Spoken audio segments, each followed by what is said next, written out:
Selamat datang di acara Jurnalistik Online Study tahun 2022. Menjaga etika berkomunikasi, baik secara lisan maupun tertulis di kolom chat. Dilarang menggunakan bahasa, tindakan, atau pertanyaan yang mengandung unsur sara, bersifat eksplisit, atau menyinggung pihak lain selama acara berlangsung. Tema ini dipilih dengan keyakinan bahwa jurnalisme memiliki kekuatan untuk menjadi senjata yang melindungi kebenaran dan menegakkan prinsip-prinsip demokrasi.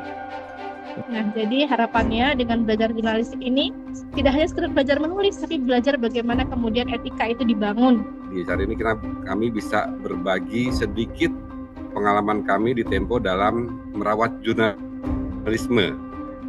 Tentunya untuk menyampaikan informasi yang tetap faktual. Manakah kata yang bagus? Apakah aktivitas atau aktivitas pakai V? Yang benar adalah pakai V, teman-teman ya. Astaga, ternyata yang benar adalah Bajar Mulyono. Dan nomor 2 adalah lapangan pekerjaan. Yang ketiga adalah Ari Anteru. Oke. Pertanyaan saya, untuk seseorang yang posisinya seperti saya, tertarik tapi masih awam, skill set fundamental apa sih yang sebaiknya saya kuasai dulu kalau mau berkontribusi di Tempo ini, khususnya di area yang combine journalism dengan strategi communication? Satu adalah kemampuan untuk berpikir logis. Jadi teman-teman harus bisa mengembangkan critical analytic-nya. Jadi kemampuan untuk berpikir kritis, berpikir secara analisis. Itu yang kita cari, teman-teman. Jadi setiap tahunnya Tempo itu bikin merekrut banyak jurnalis ya dari semua bidang studi segala macam kayak gitu. Jadi teman-teman harus itu aja sih, kemampuan menulis mah akan diajarkan. Kita ada tingkatan-tingkatannya tuh, tingkatan menulisnya nanti semua akan diajarkan oleh para master-masternya lah kayak gitu. Sih Pak yang bikin Tempo ini tetap berdiri gitu Pak dari segala hantaman yang udah Tempo kena gitu Pak. Salah satunya kayak yang tadi saya bilang gugatan Menteri Amran, pengiriman kepala babi. Apakah ada aspek-aspek lain atau aspek-aspek tertentu selain dukungan dan partisipasi publik dan investor-investor tadi Bapak? Terima kasih Bapak. Itu kan. Oke, terima kasih banyak ya. Jadi apa sih memotivasi Tempo untuk terus menulis berita-berita yang kritis kayak gitu. Jadi motivasi pertama kita adalah untuk mewujudkan pemerintahan yang bersih. Itu yang kita pengen. Dan itu tentu bukan hal yang mudah ya teman-teman ya. Investor kita juga, investornya bukan sembarangan investor. Mereka investor yang berani rugi. Jadi ini saya jujur aja ya teman-teman. Investor kita itu belum pernah mendapat dividen dari aktivitas bisnis Tempo, karena memang begitu besar biaya jurnalistik, biaya investigasi yang kita terapkan, sementara saat ini ekosistem digital untuk jurnalisme seperti Tempo itu kurang begitu bagus ya, masih bisa hanya untuk survive saat ini teman-teman.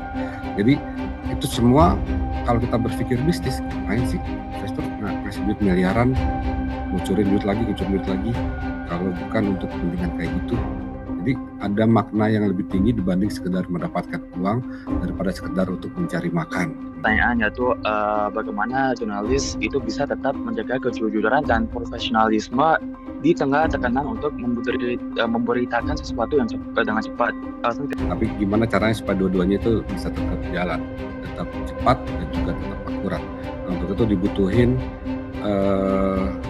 itulah konfirmasi. Jadi gimana caranya kita bisa mendapatkan sumber yang berkompeten. Yang pertama, kita seringkali data yang kita dapat itu hanya dari satu arah, dari aparat atau dari pihak yang berwenang, dan kadang-kadang itu kan belum tentu benar. Jadi tugas jurnalis adalah memastikan apakah yang disampaikan oleh aparat itu benar kayak gitu.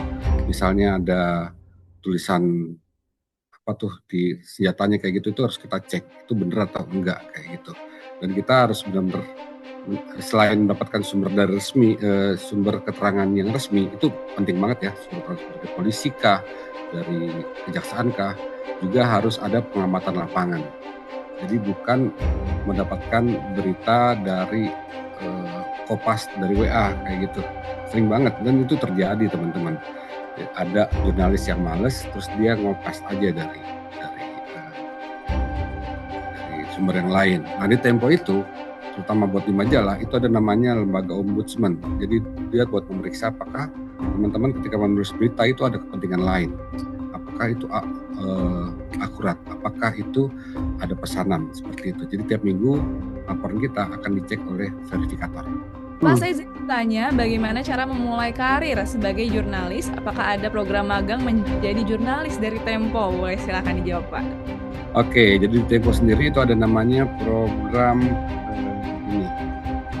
ini agak berbayar, jadi kelas jurnalistik gitu ya, kelas jurnalistik. Jadi dilatih terus akan langsung magang di lapangan kayak gitu selama 3 bulan. Itu ada program seperti itu. Ada juga program dari mahasiswa yang pengen magang juga bisa, tapi kurang intensif itunya dibanding yang program yang tadi kayak gitu. Dan juga tentunya ada tes tiap tahunnya buat yang pengen jadi jurnalis gitu. Jadi ada banyak cara untuk menjadi jurnalis di Tempo. Tapi kalau misalnya pengen cuma nulis doang, teman-teman bisa coba ke indonesiana.id. Itu kita adalah jurnalisme publik. Teman-teman bisa nulis apapun, opini segala macam di situ nanti akan dikurasi oleh editor kita. Saya izin bertanya, apakah misalnya kerugian negara sama jabatan politik yang terlibat ini sama relevasi langsung kasus EKTP terhadap kehidupan sehari-hari buat warga gitu menjadi faktor utama yang membuat Tempo menjadikan kasus ini sebagai prioritas liputan berulang, yang mana yang seperti saya lihat tadi sampai dibuat 5 sampul liputan, atau ada faktor lainnya, Pak? Terima kasih, Pak. Ya, kepentingan rakyat itulah nomor 1, teman-teman. Setiap berita yang berdampak itu harus kita naikin, meskipun kadang-kadang dia tidak menjadi cover ya, mungkin buat sebagian membaca tidak menarik, tapi menurut kita itu harus dinaikkan, maka itu harus dinaikkan gitu. Jadi kepentingan publik itu adalah nomor 1 di Tempo. Cuman kadang-kadang ada banyak yang sangat menarik tapi tidak menarik untuk publik. Ini sebenarnya penting nih, kayak misalnya pertambangan kayak gitu. Ini pengalaman saya sebagai bagian marketing juga di Tempo ya. Untuk kayak pertambangan, ekonomi seperti itu tuh kurang laku di publik ya. Yang lakunya adalah skandal korupsi segala macam yang melibatkan nama-nama besar seperti itu. Tapi laporan-laporan yang dingin kayak gitu ya, itu tetap kita bikin supaya masyarakat tahu. Jurnalisme memiliki peran penting sebagai pilar keempat demokrasi yang menjaga keseimbangan antara kekuasaan pemerintah dan hak publik untuk memperoleh informasi.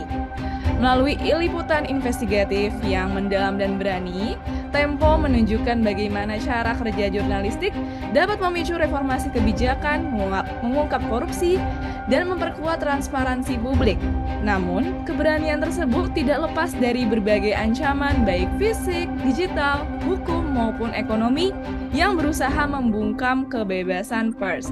Tempo mampu bertahan karena struktur kepemilikan yang independen, metodologi investigasi yang ketat, pelindungan hukum dan keamanan jurnalis, serta dukungan solidaritas dari publik dan komunitas pers. Terima kasih banyak Bapak sekali lagi atas materi yang telah disampaikan. Semoga materi yang disampaikan oleh Pak Yefri dapat bermanfaat bagi kita semua.